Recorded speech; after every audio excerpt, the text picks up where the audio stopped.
Hello दोस्तों, ये रिश्ता क्या गलत है स्टार प्लस के मोस्ट पॉपुलर शो में आपको दिखाया जाएगा। सभी जो होते हैं वो लल्ला को लेकर बहुत ज़्यादा परेशान होते हैं। सोचते हैं कि शायद लल्ला के मन में जो है वो डर बैठ गया है, लेकिन लल्ला मन के डर से परेशान नहीं होता है। वो तो अपने मम्मी पापा की बातों से परेशान होता है। वो तो बहुत ज़्यादा हर्ट हुआ होता है। सभी परिवार वाले जो होते हैं बैठ के बातें कर रहे होते हैं कि तभी अक्षरा जो होती है वो कहती हैं कि देखो ना नैतिक, डुगू कितनी देर से अकेला बैठा हुआ है। ये बात मुझे बहुत ज़्यादा खल रही है, क्योंकि मैं नहीं चाहती कि मेरा बेटा जो है वो अलग बैठा रहे और किसी से बोले बिना। सभी जो होते हैं वो बोलने की कोशिश करते हैं, लेकिन लल्ला यानी नक्श किसी से बात करने को तैयार नहीं होता। तभी करिश्मा और मुस्कान जो होती हैं वो आपस में बात कर रही होती हैं। उधर दिव्यानी जो होती हैं वो राज पन्ना को चाय देती हैं, लेकिन वो चाय लेने से मना कर देते हैं। तभी वो माफ़ी मांगती है, कहती हैं कि सॉरी, मैंने बोला ना कि गलती हो गई है।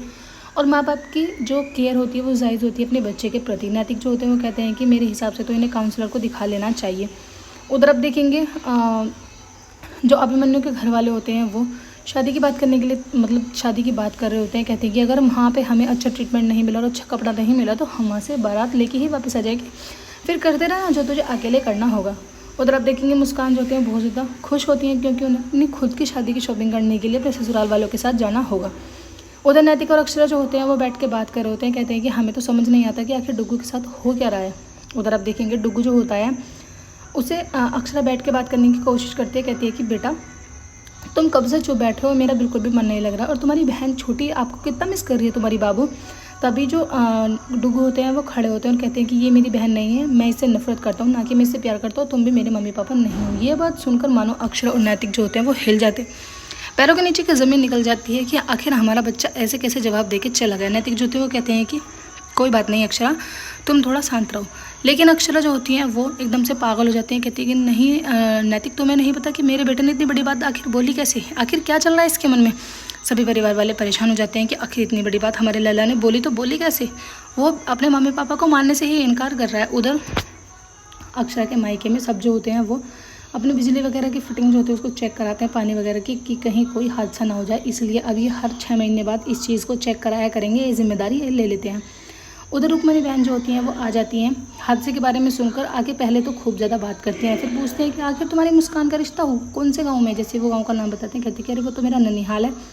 और सच में रुक्मणी का वो ननिहाल होता है। जो रुक्मणी होती हैं उस गाँव की बहुत ज़्यादा बुराई करती हैं। कहते हैं कि बहुत बैकवर्ड इलाका है और वहाँ के आदमी तो ऐसे हैं कि घूंघट वगैरह करवाते हैं और खाने पीने की भी बहुत ज़्यादा उनकी अलग से डिमांड रहती है। कि तभी मुस्कान के ससुराल वाले वहाँ पर आ जाते हैं। रुक्मणी जो होती है वो उन्हें देखकर पल्ला कर लेती है और उनसे बोलती रही है। तभी जो रिश्तेदार होते हैं मुस्कान के ससुराल वाले पूछते हैं कि ये औरत कौन है। तभी वो रुक्मणी को देखते हैं, कहते हैं कि अरे तो हमारी रुक्मणी है, इसको तो हम जानते हैं।